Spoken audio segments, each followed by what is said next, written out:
বিড়ালের পরীক্ষা। উস্তাদহীন ব্যক্তি সাধারণত ঢিলা মেজাজের হয়ে থাকে।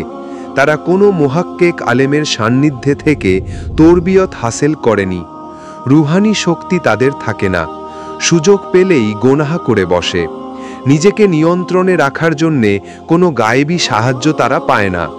সকল তাকওয়া ও পরেজগারি একদিকে পড়ে থাকে, আর লোভী বিড়ালের মতো তারা অন্য দিকে ছুটে যায়। এক বাদশাহ এক বিড়ালকে শিক্ষা দিয়েছিলেন।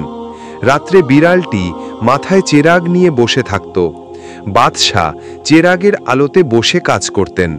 যখন তিনি নিশ্চিত হলেন যে বিড়ালের শিক্ষা পরিপূর্ণ হয়েছে, তখন একদিন মন্ত্রীর কাছে বলতে লাগলেন, বিড়ালটি শিক্ষিত, খুব শান্ত, প্রদীপ মাথায় ঠায় বসে থাকে, ইত্যাদি। মন্ত্রী বললেন, হুজুর, বিড়ালের পরীক্ষা করা দরকার। বাদশাহ বললেন, এর আবার পরীক্ষা কেমন?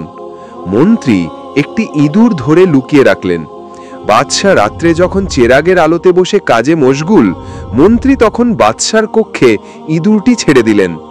বিড়ালটি ইঁদুর দেখার সঙ্গে সঙ্গে কোথায় চেরাগ আর কোথায় বিড়াল, একদম সব ওলটপালট হয়ে গেল। চেরাগ ফেলে দিয়ে বিড়াল ছুটল ইঁদুরের দিকে। চেরাগের আগুনে বাদশার নথিপত্র পুড়ে ছাই। বিড়ালের 2 বৎসরের প্রশিক্ষণ মুহূর্তের মধ্যে খতম। উস্তাদের সান্নিধ্য ও তরবিয়তহীনদের অবস্থাও ঠিক সেই রকম। এদের কোনো কথা নির্ভরযোগ্য নয়। এদের কোনো কাজের উপর ভরসা করা চলে না।